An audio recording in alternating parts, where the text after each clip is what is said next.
Hello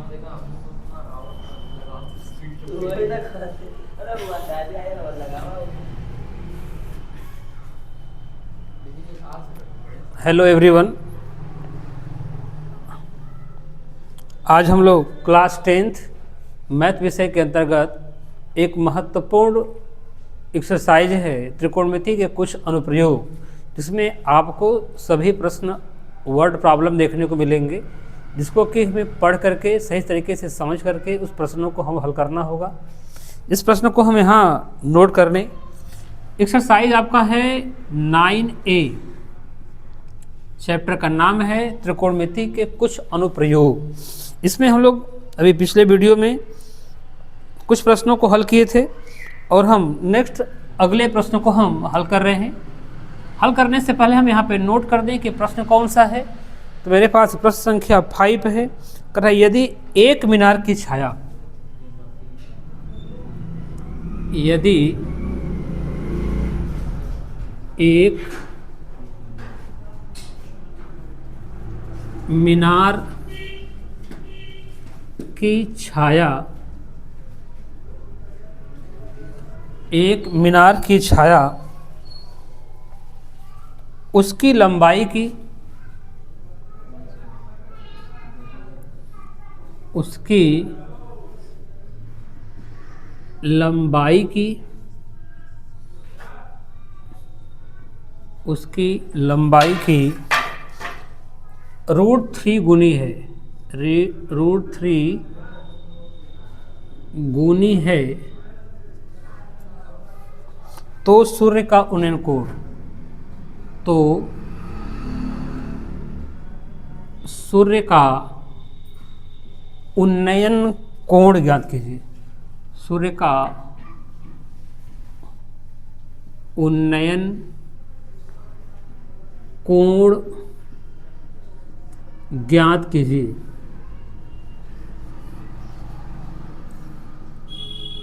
एक प्रश्न आपका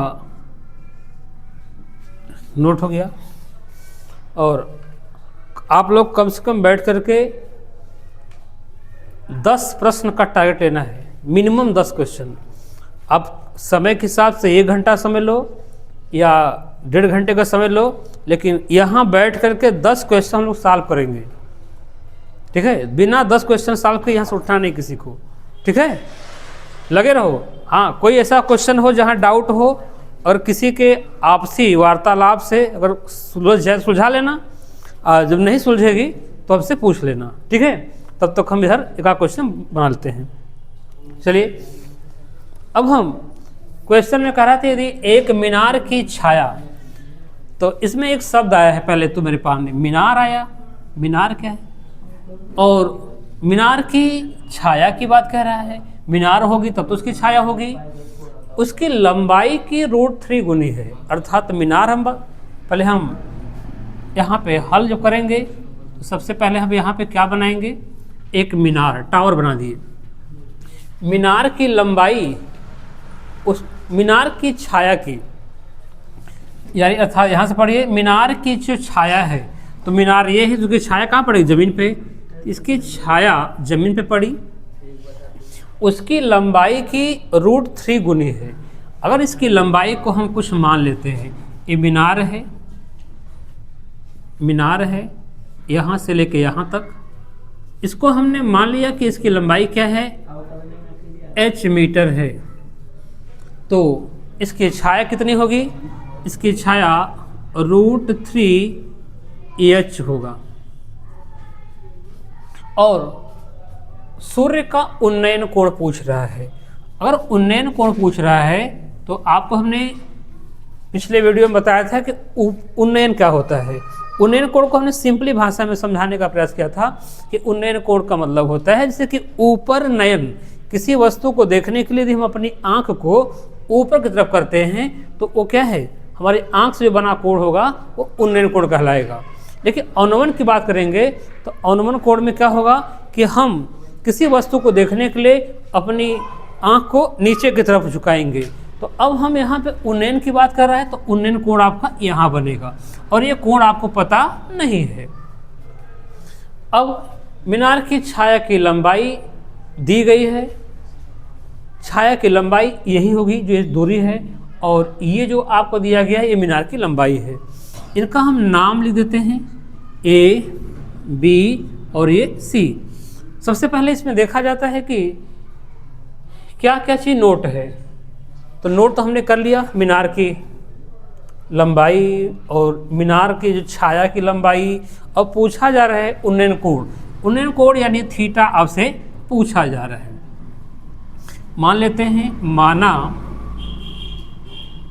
मीनार की लंबाई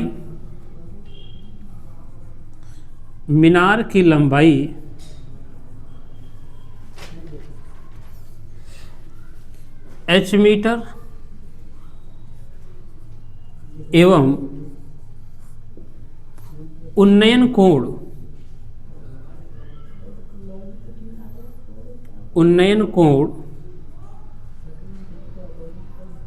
थीटा है। अब इतना चीज़ हमको जो मिल गई उसको हमने मान लिया।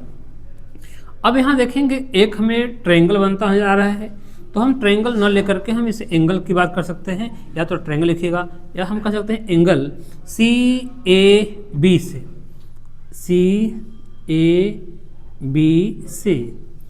अब यहाँ पे आपको लाल बटे कक्का वाले ट्रिक से बताए थे हम, और आपको ये भी समझना है कि किस भुजा से संबंध बना है।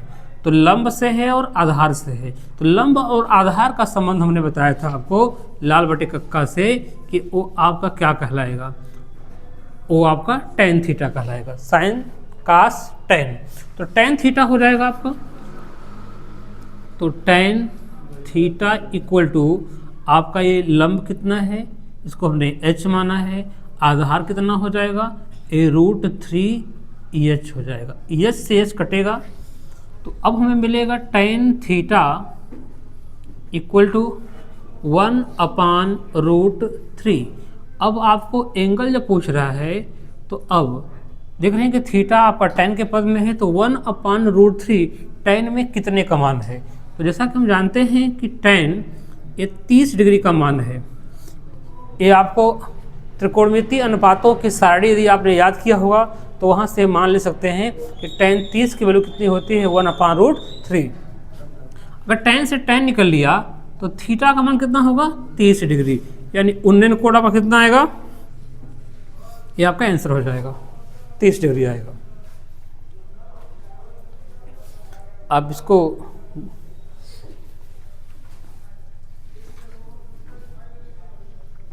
देख करके नोट कर सकते हैं। अब हम अगली कड़ी में कुछ एक ऐसा ही प्रश्न देंगे जिससे कि आप लोग का सूर्य का उन्नयन कोण, कल हमने बताया था, कल हमने केवल स्तंभ की ऊंचाई निकालना बताया था। आज हम लोग उन्नयन कोण निकालना सीख रहे हैं।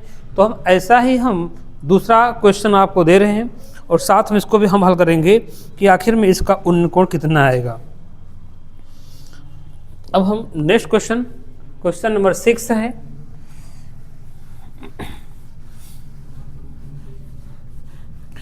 क्वेश्चन नंबर 6,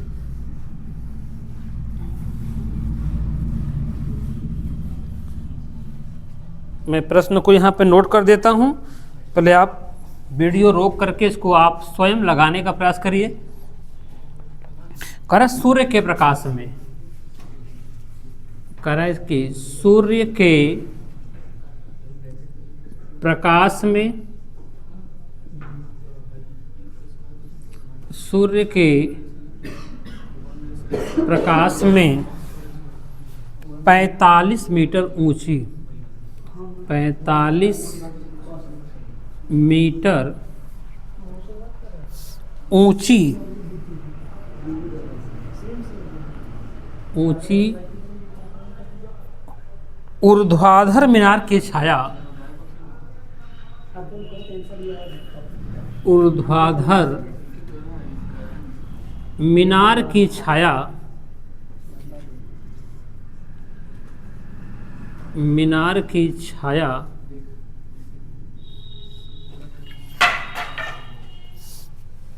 45√3 मीटर की है, मीटर की है।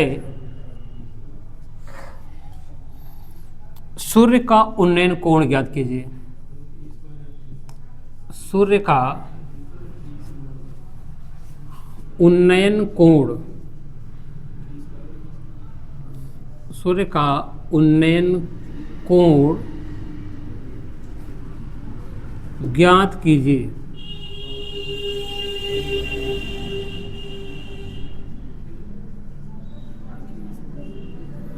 सूर्य का उन्नयन कोण ज्ञात कीजिए। चलिए प्रश्न को आप बखूबी देख लीजिए, इसको हो सके तो करने का प्रयास करिए। इसमें मैं यहाँ पे हल कर रहा हूँ आपके सामने। सबसे पहले सूर्य का उन्नयन कोण पूछ रहा है, उन्नयन कोण पूछ रहा है तो पहले आप थीटा मैंने नोट कर लिया। आप प्रश्न नोट कर लिए हो तो वीडियो को बीच में रोक करके आप हल करिए। लेकिन हाँ, कुछ बच्चे ऐसे होंगे जो कि आश्रित होंगे, तो उनके लिए हम प्रश्न को हल कर रहे हैं। पहले उन्नयन कोण पूछ रहा था तो हमने यहाँ पे क्या कर लिया, थीटा। अब आगे उसमें क्या क्या दिया है उसके हिसाब से हम लोग डायग्राम बना लेते हैं। डायग्राम यदि हमारा बन जाएगा,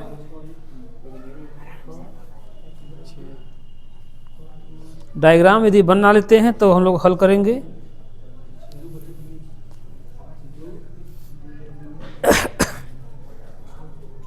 चलिए हम लोग आगे हल करें इसको। सूर्य का उन्नयन कोण, लेकिन सूर्य के प्रकाश में 45 मीटर ऊंचा यहाँ ऊर्ध्वाधर मीनार, 45 मीटर ऊंची ऊर्ध्वाधर मीनार की छाया की जो लंबाई है ये आपको दिया है 45√3 मीटर है। तो पहले हम डायग्राम बनाते हैं, बिना डायग्राम के कन्फर्म नहीं होगा। डायग्राम को देखिएगा कि उन्नयन कोण बोला है तो कन्फर्म है कि ऊपर नयन होना चाहिए, यानी आपका आंख यहाँ होगी, वस्तु यहाँ पे होगी।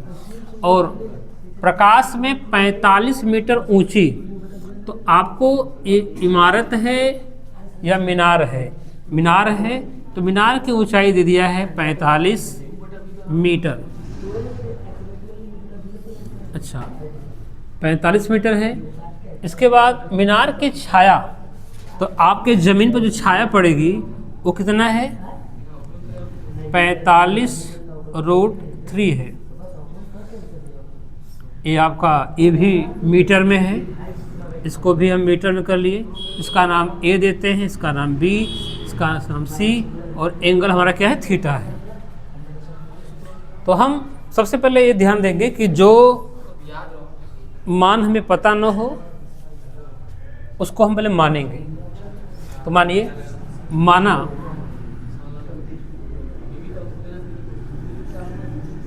उन्नयन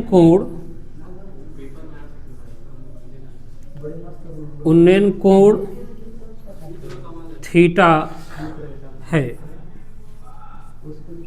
अब हमने मान लिया। अब चल के देखते हैं कि इस एंगल में, एंगल CAB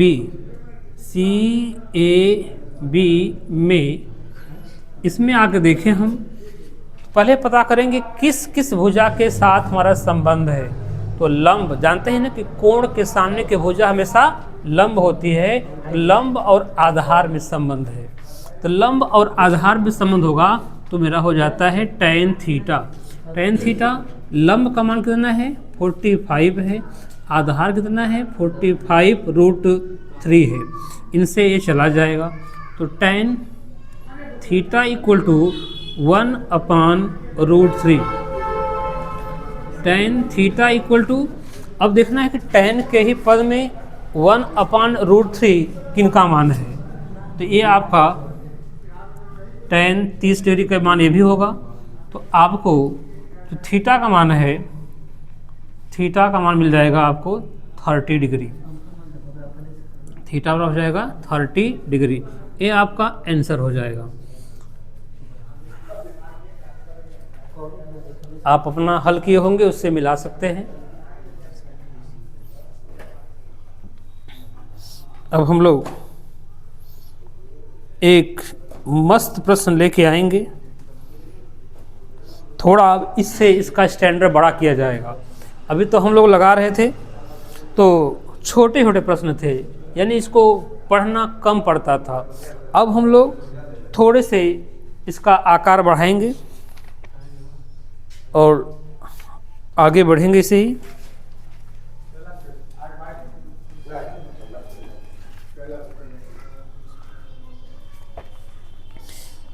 चलिए हम लोग प्रश्न संख्या नेक्स्ट नोट कर ले रहे हैं। इसका आकार हम लोग बढ़ाएंगे सवाल का। अब जो भी सवालें हैं,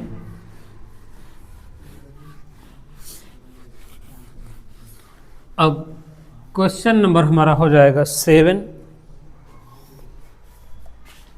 क्वेश्चन नंबर हमारा हो जाएगा 7। पहले हम उसको पढ़ लेते हैं। 7 नंबर क्या है? करा कि सर्कस का एक कलाकार एक 20 मीटर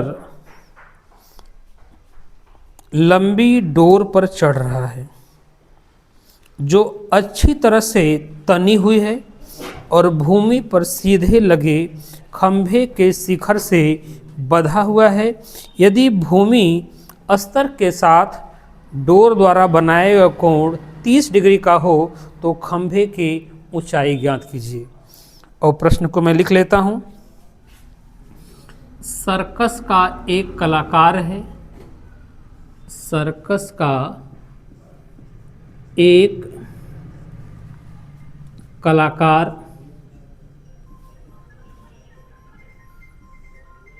सर्कस का एक कलाकार एक 20 मीटर लंबी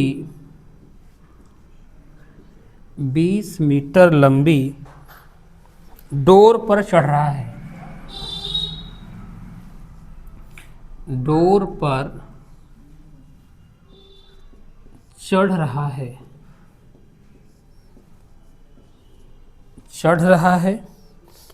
जो अच्छी तरह से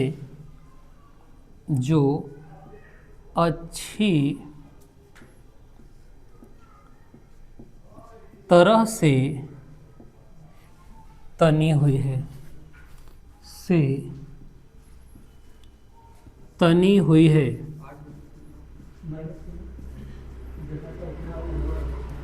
तनी हुई है और भूमि पर सीधे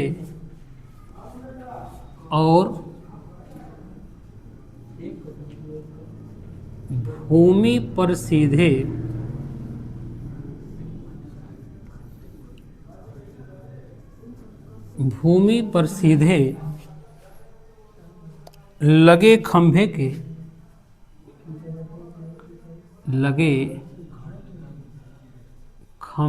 के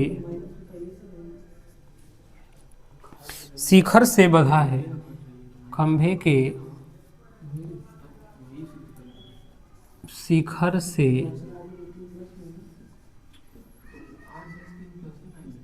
बंधा है।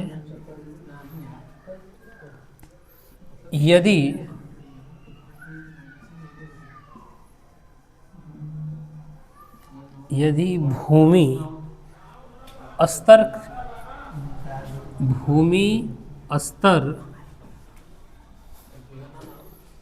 के साथ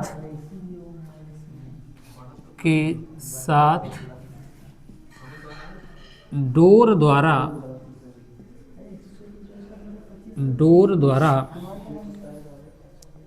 बनाया गया कोण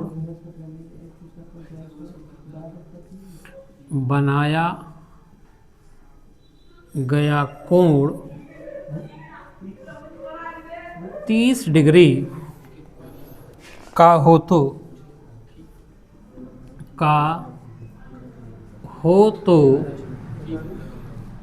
खंभे की ऊंचाई खंभे की ऊंचाई, खंभे की ऊंचाई ज्ञात करना है, ज्ञात कीजिए।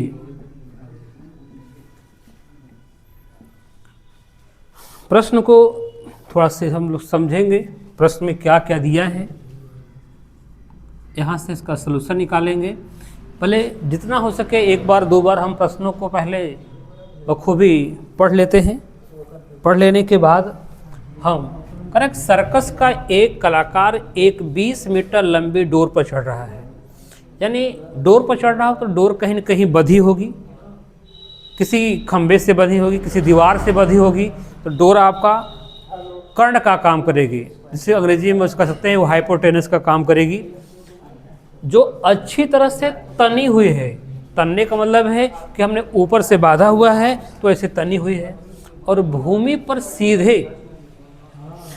पर सीधे लगे खंभे के शिखर से यानी ऊंचाई से बंधा हुआ है। यदि भूमि स्तर के साथ डोर द्वारा बनाया गया कोण 30 डिग्री का हो तो खंभे की ऊंचाई पूछ रहा है।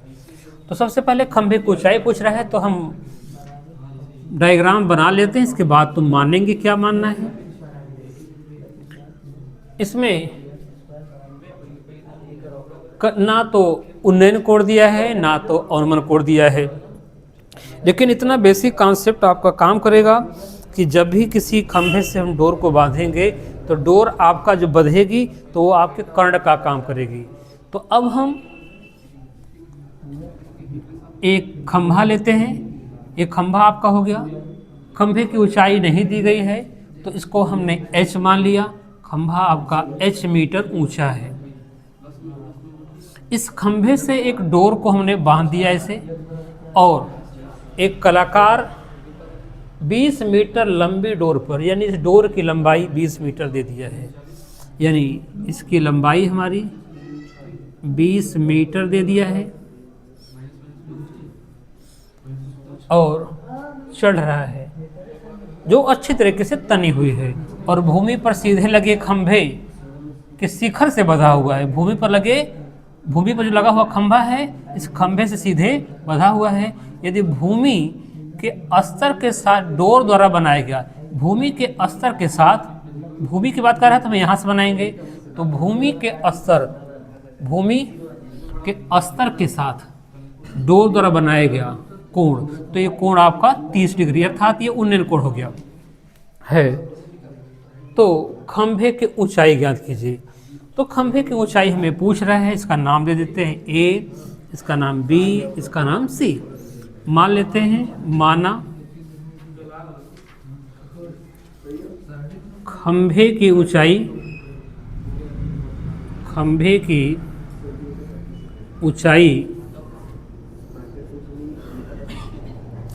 h मीटर है,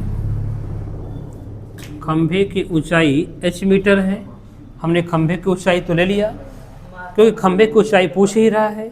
और एक चीज़ ध्यान देना है कि आपका जो एंगल है, इस एंगल में CAB से, इस एंगल में अगर देखा जाए तो मुझे किनके साथ संबंध है, कौन सी भुजा के साथ संबंध है। कोण यहाँ बन रहा है तो ये कन्फर्म है कि लंब होगा, ये लंब होगा तो कन्फर्म है कि आधार होगा, क्योंकि कर्ण कभी बदलता नहीं है, कर्ण की जगह क्या होगी, फिक्स होगी। तो लंब के साथ कर्ण का संबंध है, आपको ध्यान देना है, ये संबंध जरूर पता करना है। लंब के साथ क्या है, कर्ण का संबंध पूछ रहा है। तो लंब का कर्ण के साथ जो संबंध होता है, तो मैंने आपको बताया था लाल बटे कक्का से, तो लंब बटा कर्ण ये है, तो यानी ये साइन थीटा हो जाएगा। तो हम बात करेंगे साइन 30 डिग्री बराबर, हम लंब की बात करेंगे तो लंब आपका h हो जाएगा, कर्ण कितना है आपका 20 हो जाएगा। अब साइन 30 की वैल्यू आपको पता होना चाहिए, इसके लिए त्रिकोणमितीय अनुपातों की सारणी को हम पढ़ेंगे तो वहाँ से मान हमें प्राप्त हो जाएगा। इसके लिए हमने एक वीडियो बनाया हुआ था जो कि प्लेलिस्ट में पड़ी हुई है। तो साइन 30 का मान क्या है, 1/2 है, और एच अपान आपका क्या है 20 है। इससे इसको डिवाइड करेंगे तो हमें क्या मिलेगा 10। यानी इसमें आपका सीधा सा प्रश्न मिल गया कि इसकी हाइट कितनी होगी, h = 10 मीटर। देखना है कि एक चीज़ और देखना है कि जो भी मान आपको दिए गए हों मीटर में हो तो आपको आंसर मीटर में ही निकालने हैं, मीटर ही लिखना है। अगर आपको सेंटीमीटर में बदलना होगा तो यहाँ पैमाने का प्रयोग कर सकते हैं। मीटर में था, हमने मीटर ले लिया। यानी इसकी हाइट जो निकाली है वो कितना आया है आपका 10 मीटर आया है। लेकिन सब में हमने tan का प्रयोग किया था, इसमें sin का प्रयोग है, तो इसकी बाउंडेशन नहीं है। आप एंगल से, साइड से इसका संबंध पता कर लो। एंगल के सामने की जो साइड होती है हमेशा लंब होता है, तो लंब आपका फिक्स हो गया। लंब फिक्स हो गया तो कन्फर्म है कि आधार होना ही रहे, क्योंकि कर्ण बदलता नहीं है। अब हम लोग लंब और कर्ण के साथ संबंध को यहाँ लाल बटे कक्का से निकाला हुआ था, तो आपको निकला है कि साइन थीटा के लिए क्या होता है लंब बटा कर्ण। तो लंब की वैल्यू क्या थी h है और कर्ण का मान कितना था 20 था। हमने साइन थीटा की वैल्यू भर ली और बड़ी आसानी से हमने इसको हल कर लिया। देखिए थोड़ा सा इसमें वर्ड तो अधिक थे, प्रश्न बड़ा लग रहा था, लेकिन कोई कठिन प्रश्न नहीं था। कम से कम आपको स्टार्टिंग में ऐसे ही प्रश्न पढ़ने हैं। एक वीडियो 2 वीडियो आप ऐसे देखिएगा, ऐसे ही प्रश्नों का, ऐसे ही प्रश्न हम आप लोग को पहले सिखाएंगे।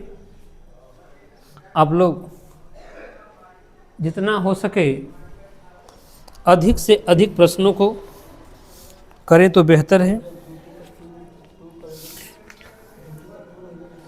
अब हम लोग एक प्रश्न और लेके आ रहे हैं। प्रश्न तो हमारे पास बहुत से हैं, प्रश्नों की तमाम श्रृंखला है, लेकिन एक प्रश्न हमारा जो होगा आखिरी प्रश्न होगा, जिसको हमने बचा के रखा हुआ था। ये प्रश्न बड़े ही काम का चीज़ है और ये प्रश्न हो सकता है कि आपके पेपर में आ जाए। ये पेपर में कितनी बार ये पूछा भी गया है। अब आप अनुमान लगा सकते हैं कि हमने कौन से प्रश्न को हल किया था, कौन से प्रश्न को हमने छोड़ा हुआ था। तो आप देखे होंगे कि हमने पिछले वीडियो में पहले प्रश्न को हल किया था, इसके बाद हमने तीसरे प्रश्न को हल किया था, दूसरे प्रश्न को हमने छोड़ दिया था। तो अब हम लोग दूसरे प्रश्न में क्या ऐसा कुछ है उसको हम देखेंगे। पहले हम प्रश्न नोट करेंगे। आप लोग बिना हिचकिचाहट के प्रश्न को पढ़ेंगे, घबराने की बात नहीं है। एक नहीं लगेगा, अगला प्रश्न देखा जाएगा, दूसरा देखा जाएगा। लेकिन इस प्रश्न में कुछ ऐसा क्या छुपा है कि इसको हम लोग रोक के रखे थे। आपके तो मन में एक बात रही होगी कि हमने पहला बताया दूसरा छोड़ दिया, लेकिन सोचना चाहिए कि पहले मैंने आपको कंटिन्यू 2 प्रश्न बताए थे। उसमें आपको स्तंभ की ऊंचाई या मीनार की ऊंचाई पूछा गया था, लेकिन फिर इसके बाद कंटिन्यू 2 प्रश्न बताए थे, इसमें आपका कोण पूछा गया था। तो ये 2 प्रकार के प्रश्न हो गए। अब हम लोग तीसरे प्रकार के जो प्रश्न हैं, जो कि तीसरा कह सकते हैं या आपके बुक का यूनिक प्रश्न हो सकता है। पहले मैं प्रश्न को लिखता हूँ, इसको हम लोग इत्मीनान से पहले पढ़ेंगे बार बार। और ये आपका इस चैप्टर का प्रश्न संख्या 2 कह रहा है, आंधी आने से एक पेड़ टूट जाता है। आंधी आने से एक पेड़ टूट जाता है। टूट जाता है और टूटा हुआ भाग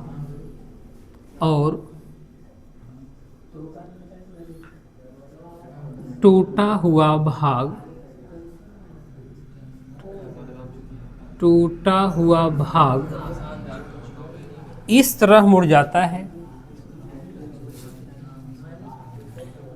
इस तरह मुड़ जाता है।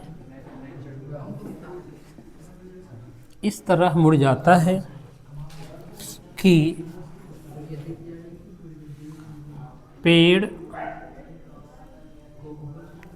का शिखर जमीन को, पेड़ का शिखर जमीन को, जमीन को छूने लगता है, को छूने लगता है और इसके साथ इसके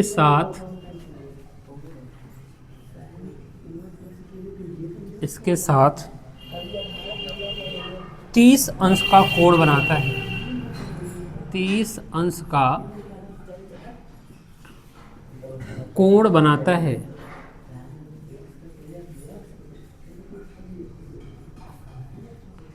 कोण बनाता है। पेड़ के पाद बिंदु की दूरी, पेड़ के पाद बिंदु की दूरी, पाद बिंदु की दूरी जहां पेड़ का शिखर,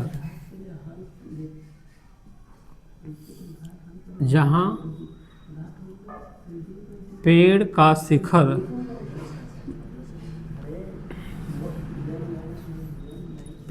शिखर जमीन को छूता है, जमीन को छूता है, जमीन को छूता है 8 मीटर है, 8 मीटर है। पेड़ की ऊंचाई, पेड़ की ऊंचाई ज्ञात कीजिए, पेड़ की ऊंचाई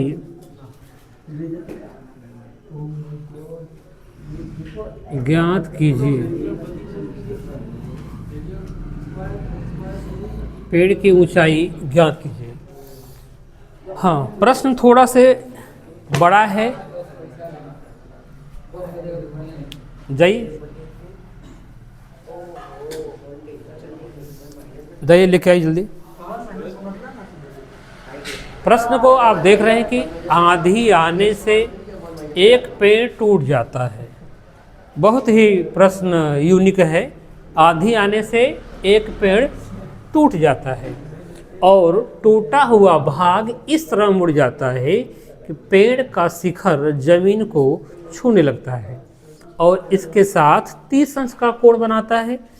पेड़ के पाद बिंदु यानी पेड़ का निचला हिस्सा की दूरी जहां पेड़ का शिखर जमीन को छूता है 8 मीटर है। ध्यान दीजिएगा, पाद बिंदु की दूरी जहां पेड़ का शिखर जमीन को छूता है, तो पेड़ का पाद बिंदु यानी पेड़ का जड़ वाला भाग और जहां शिखर उसका जमीन को छू रहा है वहां तक की दूरी आपको 8 मीटर है। तो कह रहा है कि पेड़ की ऊंचाई क्या होगी। तो पहले हम एक डायग्राम बनाएंगे, इसको हम लोग डायग्राम के माध्यम से पहले समझेंगे, इसके बाद आगे हल करेंगे। कह रहा है कि एक पेड़ है और ये पेड़ जो है हवा में टूट गया है। ये पेड़ है, ये टूटा हुआ भाग है। पेड़ पहले था लेकिन टूट करके ये यहाँ आ गया है कि ये चीज़ें टोटल पेड़ में ही आएंगी। और पेड़ की ऊंचाई पूछ रहा है, तो सबसे पहले हम देखेंगे कि क्या क्या नोट है। तो कह रहा है कि टूट जाता है, टूटा हुआ भाग इस तरह मुड़ जाता है कि पेड़ का शिखर यानी पेड़ का शिखर वाला भाग है। पेड़ ऐसे था लेकिन ये टूट चुका है। ये हमने जो कि एक इमेजिनरी लाइन काल्पनिक रेखा दिया हुआ है, इससे पता चलेगा कि पेड़ यहाँ था लेकिन टूट गया। टूटने के बाद जो है पेड़ का शिखर जमीन को छूने लगता है। जमीन ये है, इसको टच कर रहा है, इसके साथ 30 अंश का कोण बना रहा है। ये 30 अंश का कोण बना रहा है। और पेड़ के पाद बिंदु, ये पेड़ है, ये पेड़ है, पेड़ के पाद बिंदु से, पाद बिंदु की दूरी जहाँ पेड़ का शिखर ये है, जमीन को छू रहा है, ये 8 मीटर है, ये आपका 8 मीटर है। अच्छा, तो पेड़ की ऊंचाई क्या होगी? तो पेड़ को देखा जाए तो पेड़ हमारा टोटल मान लेते हैं कि पेड़ की ऊंचाई हमारी कैपिटल एच रही होगी। हमने एच मीटर मान लिया, ये पेड़ की ऊंचाई थी। लेकिन जब ये पेड़ हमारा जो टूट गया तो ये वाला भाग जो है इसको हम स्मॉल एच कह सकते हैं। तो बड़े एच में से छोटा एच निकल जाएगा, तो ये वाली जो हाइट है वो हमारी एच माइनस स्मॉल एच, यहाँ से लेकर के यहाँ तक की हाइट हो गई। बस डायग्राम को समझना है। पहले पेड़ तो पूरा एच था, ये टूट गया। अब जो टूटा हुआ है, जहाँ टूटा है मेन एच में से जो एच टूटा हुआ भाग है वो आपका स्मॉल एच है। हमने स्मॉल एच को निकाल दिया, तो ये आपका टूटा हुआ भाग जो बचा है ये मिल गया। इसका नाम हम दे दें, इसका नाम ए, इसका नाम बी और इसका नाम सी। और आपसे पूछा क्या है कि पेड़ की ऊंचाई ज्ञात कीजिए, तो मैंने मान लिया, माना पेड़ की ऊंचाई, पेड़ की ऊंचाई कैपिटल एच मीटर है। अब कैपिटल एच में आपके इन दोनों मानों को हम ऐड करेंगे तो आपको एच के बराबर आ जाएगा।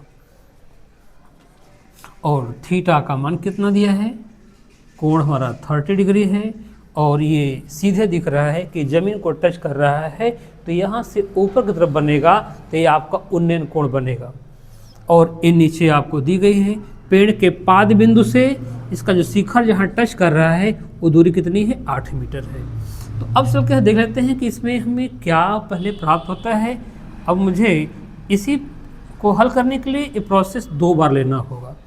तो चलिए आइए हम पहले इसमें एक बार हल करके हम एच निकाल देते हैं, इतना आता है। तो हम पहले सी ए बी, मैंने कहा angle C A B C, तो पहले हमने सी ए बी लिया हुआ है। तो इसमें हम पहले बात करेंगे इनके बीच यदि बात करें हम, तो अगर देखा जाए ये आपका आधार है, ये आपका कर्ण है। अच्छा, या इनके बीच यदि हम बात करें तो ये आपका लंब हो जाएगा, ये आपका आधार हो जाएगा। अब हम लोग पहले यहाँ से अगर लेते हैं कि सी ए बी में अगर हम इसके साथ अगर चलते हैं तो लंब और ये आधार, क्योंकि कोण के सामने हमेशा लंब होता है, तो लंब और आधार में आएंगे तो सीधे हमारा हो जाएगा tan 30 डिग्री इक्वल टू लंब हो जाएगा h माइनस h, आधार हमारा हो जाएगा 8। तो tan 30 की वैल्यू कितनी होती है? 1/√3, और यहाँ कैपिटल H माइनस H/8। इस 8 को हम यहाँ ऊपर ले देते हैं। अब यहाँ से हम इसके साथ मल्टीप्लाई करके इक्वेशन बना सकते हैं। तो क्रॉस मल्टीप्लाई करेंगे तो मुझे मिलेगा 8 equal to √3 capital H minus small h। इसमें से अगर मुझे स्मॉल h की वैल्यू मिल जाती, यहाँ भर देते हैं तो कन्फर्म है कि मुझे मिल आएगा। तो हम इसको इक्वेशन फर्स्ट बना के छोड़ देते हैं। अब हम चलेंगे सी ए बी के साथ आएंगे, एंगल सी ए बी में अब किसके साथ आएंगे? तो हम आधारी होगा और ये आपका कर्ण होगा। तो आप जैसे जानते हैं कि आधार और कर्ण के साथ संबंध होता है, आपने देखा है लाल बटे कक्का के साथ आधार कर्ण क्या होगा? कास थीटा होगा। तो हम कास 30 डिग्री के साथ आएंगे तो हो जाएगा आधार कितना हमारा है? आधार बेस हमारा ये है 8 हो जाएगा, और कर्ण कितना है? ये h है। अगर हम यहाँ से cos 30 की वैल्यू, जैसे देखे होंगे अभी हम लोग साइन निकाला था, साइन 30 की वैल्यू क्या थी, 1/2 थी, तो cos 30 की वैल्यू कितनी हो जाएगी, √3/2 = 8/h। क्रॉस मल्टीप्लाई करेंगे तो हो जाएगा 16√3h, तो h = हो जाएगा 16/√3। ये हाइट हो गई, लेकिन ये हाइट का एक्चुअल मान नहीं है, इसका हम चाहें तो रैशनलाइज कर लें। तो ये आपकी छोटी हाइट है, वो टूटा हुआ भाग है, तो इसका हम जबकि √3 का मल्टीप्लाई ऊपर भी करेंगे और √3 का मल्टीप्लाई नीचे भी करेंगे तो आपकी वैल्यू चेंज हो जाएगी और आपका आएगा h = 16√3/3। अब इस h की वैल्यू को उठा करके हम इस समीकरण में हम भर देते हैं, या हम इस h की वैल्यू को भर देते हैं, लेकिन इसका एग्जैक्ट मान नहीं है, इसका रैशनलाइज कर दिए हम। अब ये वाला मान, तो अब हम h का मान समीकरण 1 में रखने पर, जैसा कि देख रहे हैं कि अभी हर सवाल जो लग रही थी वह 2 ही स्टेप में पूरी हो जाती थी, इधर और इधर। अब हम इधर आ गए तीसरे स्टेप में, तो हम समीकरण 1 में देखेंगे तो 8 = √3h मल्टीप्लाई हमने कर दिया √3 का, इंटू अगर हम बात करें तो यहाँ पे माइनस है, इसका मल्टीप्लाई करेंगे तो √3 इंटू h की वैल्यू कितनी है, 16√3 अपान कितना है 3, तो 8 = √3h माइनस इसके साथ √3 के साथ √3 का मल्टीप्लाई करेंगे तो 3 हो जाएगा, 3 हो जाएगा, 3 × 16 अपान क्या हो जाएगा 3 के साथ 3 चला जाएगा, इसको उठा के उधर भेज देंगे। तो आप देख रहे हैं कि 8 = √3h, इसको उधर जब भेजेंगे तो ये आकर के प्लस कर देगा, 16 हो जाएगा, ये हो जाएगा 24√3h, h = हो जाएगा 24/√3। अब h = इसका रैशनलाइज कर देंगे तो हो जाएगा 24√3 और √3, क्योंकि √3 का मल्टीप्लाई ऊपर भी होगा और नीचे भी होगा। तो हमें हाइट जो प्राप्त हो जाएगी 24√3 और इसका मल्टीप्लाई करेंगे तो आपका 3 हो जाएगा, तो 3 से डिवाइड करेंगे तो आपका आएगा 8 आ जाएगा। तो यानी आपकी जो हाइट आएगी h = 8√3 मीटर, ये आपका आंसर हो जाएगा। देखिए क्वेश्चन थोड़ा सा बड़ा है, इसको थोड़ा सा हम लोग समझेंगे, इसको हमने इसमें छोड़ा हुआ था कि आप इसको समझ लेंगे तो बेहतर रहेगा, क्योंकि ये बोर्ड में पूछा हुआ प्रश्न है, आपका आंसर जो है सटीक आया हुआ है, इसको आप मिला सकते हैं। अब हम लोग, क्योंकि वीडियो काफ़ी लंबा हो जाएगा, इसलिए हम इसमें कुछ प्रश्न जो हैं इनको हम अगले वीडियो में आपको देंगे। जितना हो सकेगा इसका स्वीट सलूशन हम लोग करेंगे कि आपको माइंड में आ जाए, क्योंकि बोर्ड एग्ज़ाम के हिसाब से अब हम वही प्रश्न पढ़ेंगे। अब हमारे चैनल पे आने का मतलब है कि हम वही प्रश्न पढ़ेंगे जो कि बोर्ड में या बोर्ड के इर्द गिर्द घूम रहा है। अब मुझे इतना समय नहीं है कि हम सारे प्रश्नों को पढ़ें, हमारे हल करने की बात नहीं है।